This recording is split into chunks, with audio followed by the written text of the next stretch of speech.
Ladies and gentlemen, whatever the churches surrender to during this pestilent crisis, the corona crisis, where the authorities have convinced us that we need to close, here's what's going to happen.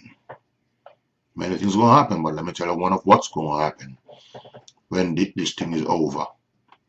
Many of the authorities will want the churches to remain in somewhat the same condition as we have decided to surrender to. For example, they have said that the churches cannot congregate. Some have brought it down to 50. Some have brought it down to 10. In some countries, they have brought it down to 20. But notice that they have convinced us, many of us, that the reason for this is because of the coronavirus and because of the risk of contaminating each other. And we can understand that and we accept that. That's the norm that they have reasoned with us with. Sort of a scientific conclusion. But understand this, church. The system of governance has never been fair to the church. They have never been fair to the church. If you only work by this, it will not be good enough. Let me tell you, when this thing is over, the authorities, wherever, whatever country, many will want the church to remain in that same condition. For example, there is it. Some churches have thousands of people, some have hundreds of people, some have dozens of people. And they have come to one number for all churches. No, that's not logical. That's not logical.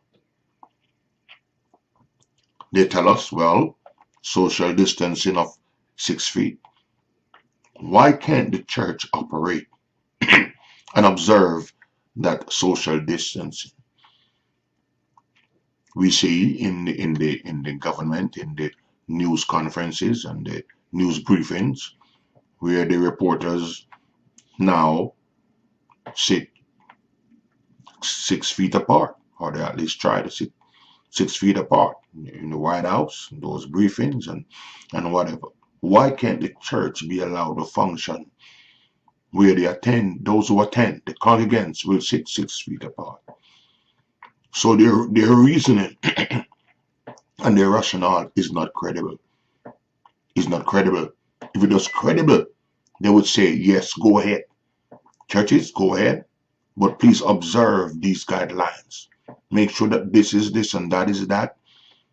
Make sure that certain guidelines are followed. But to close the church? What do you mean close the church? No church gatherings? Right there in Italy, they've closed on everything, including churches. Things have gotten worse, dramatically worse, because they don't understand in any plan to improve in a situation where the church is shut. What do you mean the church is shut? That's a curse. Such country, such region, such nation, such city immediately functioning under a curse where the church is shut. Remember the story of Sodom and Gomorrah. God said, if I find 10, I will have mercy. But even, he said, if you find 50, you will still have mercy. But notice, the very decrease of the numbers demands God's mercy. But it's not just God's mercy we need God's blessing. We need God's favor. And God says in Hebrews 10:25, we must not forget together to fellowship. The internet is not the answer. Remember that the internet, the root of the internet is from the beast. It's the Antichrist system. That's why churches are suppressed. This channel, years ago, videos, 500,000, 200,000, 100,000. Well, they told us, we saw it in the news where they said they would begin to suppress religious thought. Suppress those who they conclude are wrong or they don't agree with them. They'll suppress it. They use words like they'll bury these videos. And when they bury it, and if they break through in one, they bury it again. We have seen right on this video, even this week. We're right before our eyes. They remove views. They reduce views. Yeah. So we know that the internet, for those of us who think that we talk about internet church, that's a spirit of error. That's a spirit of error. The internet church replacing the church where we meet together someplace.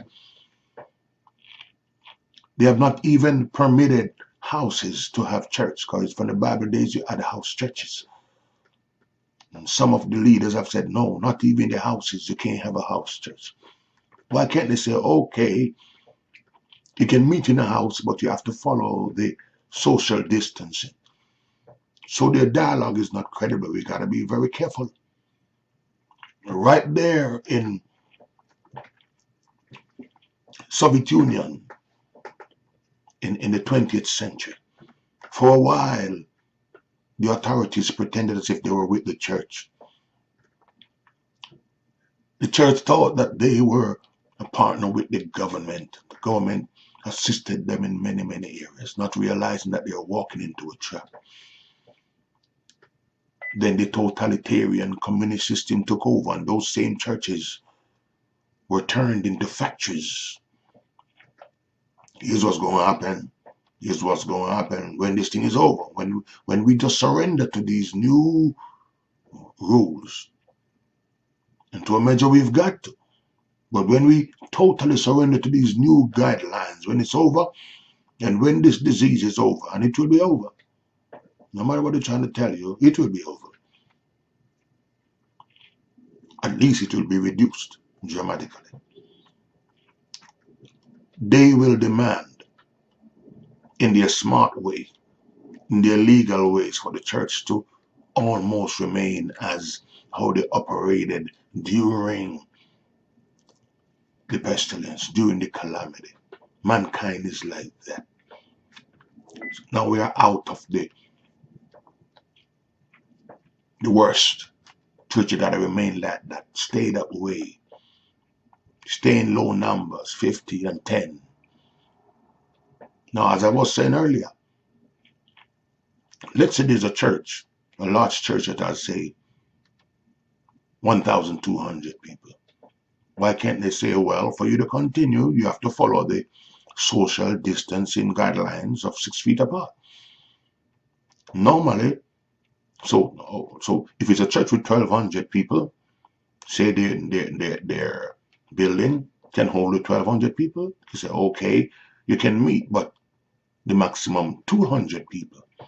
Because if you're 1,200 and you follow the social distancing, and you divide it by 6, 1,200 by 6 feet, there's going to be 200 people. Then that would be credible. But they tell you to close the church, or everybody down to 50, or everybody down to 10, is not credible. That's not credible. That's a false. That's an underground persecution of the church.